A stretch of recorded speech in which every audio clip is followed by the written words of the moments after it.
मारैया सासू झोटा उखाड़ के ननद भगाबैया कही के बजनिया सुना परल गोदिया हमार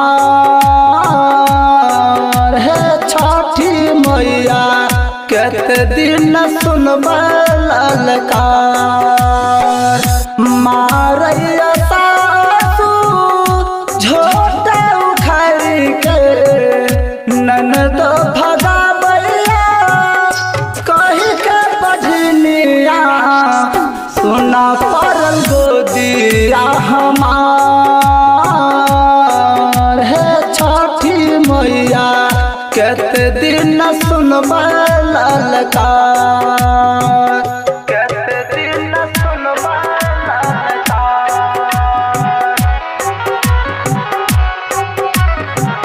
केते दिन सुनबै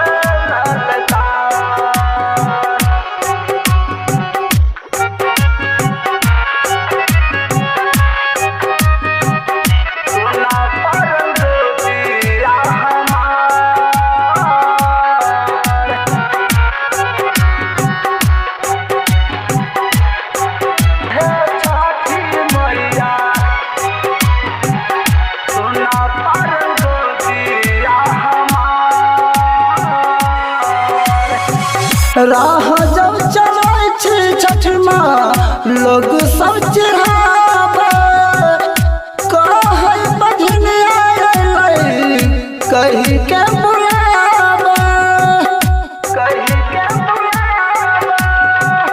राह जब चलै छी छठ माँ लोग सब चिढ़ाबे कहै बजनिया अयलै कही के जिंदगी में लागे छै आधार हे छठी मैया सोना परल गोदिया हमार है छठी मैया केते दिन सुनबै ललकार।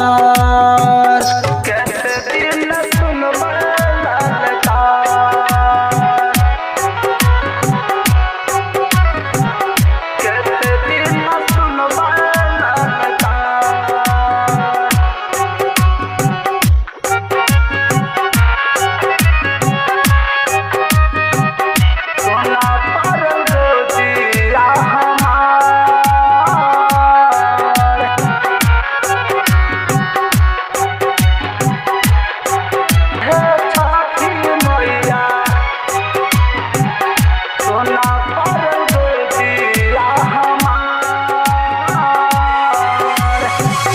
जान में सखी छठ माँ हम आस गानिया केते दिन सुनबै हमें लगी के उल्हनिया लगी के उल्हनिया।